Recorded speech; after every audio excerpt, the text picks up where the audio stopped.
Welcome back. Last week, the House Intelligence Committee heard testimony from experts revealing modern neuro weaponry, much like what is suspected to be the cause of the Havana syndrome. If you recall, back in 2017, U.S. and Canadian diplomats in Havana, Cuba, were subjected to suspected attacks affecting their cognitive abilities. Physicians examining the affected state the victim suddenly felt symptoms of loud noise exposure, pressure sensations, ear pain, and ringing in the ears and dizziness. Many also suffered from cognitive impairments well after the fact. Take a listen to part of what was discussed at the hearing. Guys, if your assessments here are correct, these are very covert weapons, aren't they? That's correct. There's no entry or exit wound. How they're designed is to make the target feel like they're crazy, like they're imagining things. And you guys also said that these attacks are happening right here in this city. Is that correct? I mean, there have been some that have gone public with respect to Washington, D.C. I think it was Mr. Grozev said you spoke to a Russian agent who said that they believe that Americans are using these same weapons on them. Is that correct? That is correct. Might that have something to do with part of the CIA's motive to cover up the existence of this tech and these weapons? That is a very logical possibility. Thank you. Mr. Chairman, I yield back. Now, much of this still remains a mystery, or at least the government has not revealed all the details outlining what they do know. But what was made clear in the House testimony is that we still have yet to understand an entirely new class of weaponry. Joining us now to discuss, Senior Pastor at Rock Harbor Church, Pastor Brandon Holthaus. Pastor Brandon, thanks so much for being back with us. It's great to see you. Good to see you, Alison. Thanks for having me. Of course. Well, I am curious to get your thoughts on this. Why do you think our government is concealing the information they have pertaining to these silent weapons? And why is it that seemingly most government officials just avoid the brain control tech discussion entirely?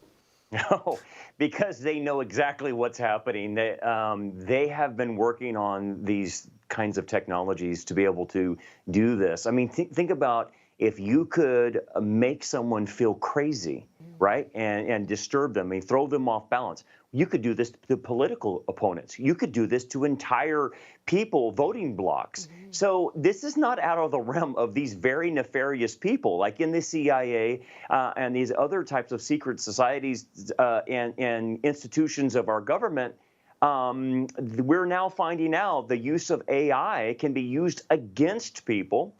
We've already heard from the World Economic Forum that they have the ability with AI to be able to read people's thoughts by putting in a little Bluetooth in someone's ear, that they can actually see what someone is actually thinking about as they're working. And they're going to sell it to us, Alison, as this is going to be good for employment because employers will know whether or not their employees are daydreaming or thinking about other things other than the job.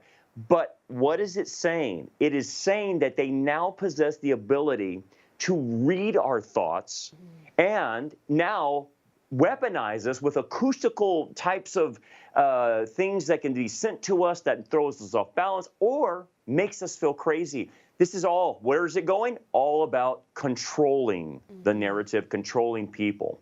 Absolutely. That is most certainly what it is all about, as has been made rather clear over the past couple of years especially. But yeah, I think this could obviously take an extremely dangerous turn here. I mean, I wouldn't be surprised if this led to targeting and testing and even like torturing of innocent civilians, which brings me to my next thought, which is the inevitable threat of artificial intelligence mixing into all this, right? Mix AI into the use of neuro weaponry and you get an entirely new uncharted territory. Pastor Brandon, do you have any thoughts on this and how dangerous of a course it will be when humans are removed from the decision matrix of warfare? Well, you think about it, Elon Musk is toying with this idea. They've already experimented with Neuralink of putting things in people's brains and then being able to control them from that standpoint. So the technology is there. And then, again, what is the World Economic Forum and what are the elites talking about? They're talking about humans 2.0 or transhumans.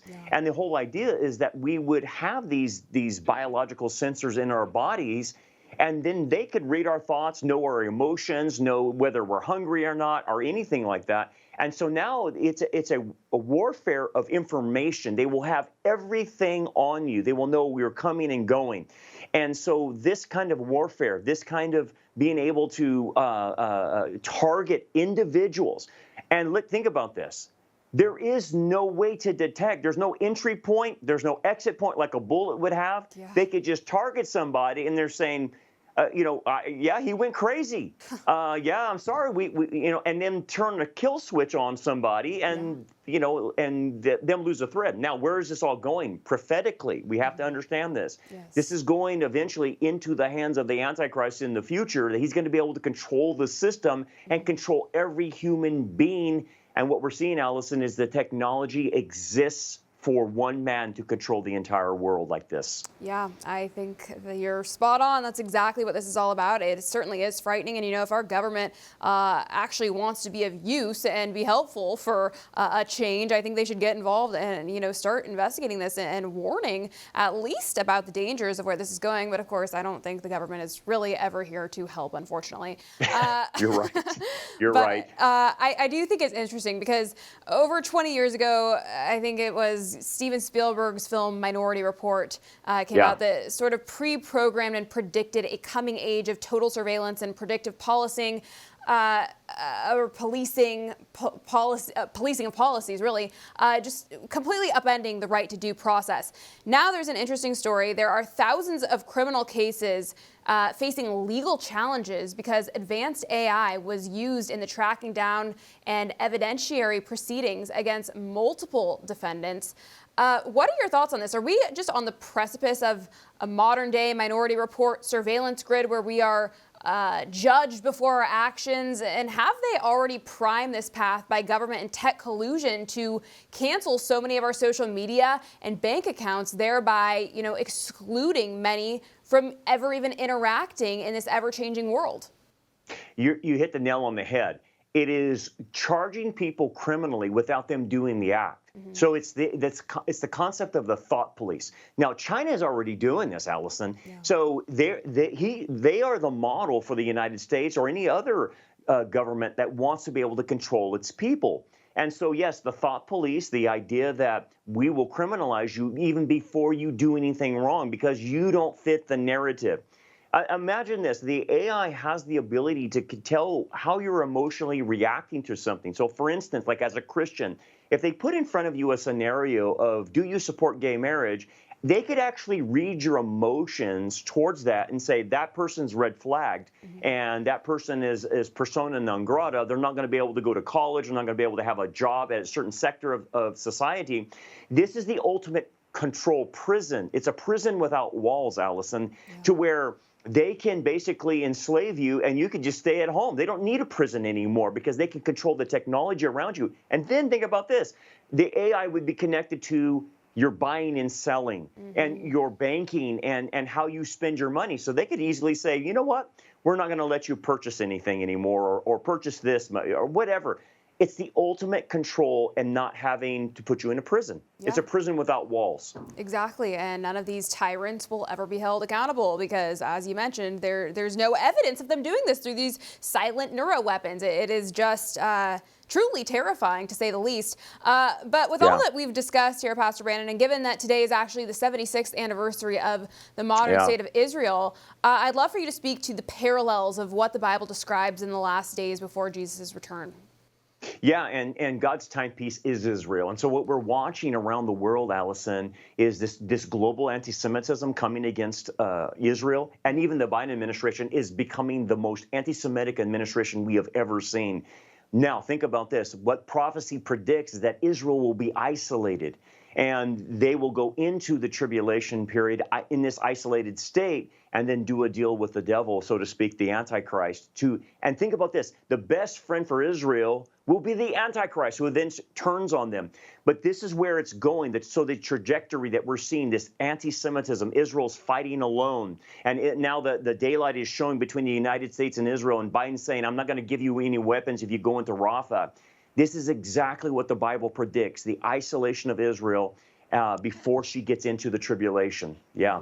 Yeah, absolutely. It's amazing to live through it and witness it all happening, but hopefully it is indeed an indicator that the Lord is returning soon. Pastor Amen. Brandon, thank you so much for all of the great All work that right. you do, and thank you for joining us today. Thanks, Alison. We'll see you next time. See you then. For all our viewers asking where One America News is heading in the future, we would like to introduce you to OAN Live. OAN Live is the best way to stay up to date on all of the hard-hitting, straight-shooting, national and international headlines. And the best part is, OAN Live is only $4.99 per month.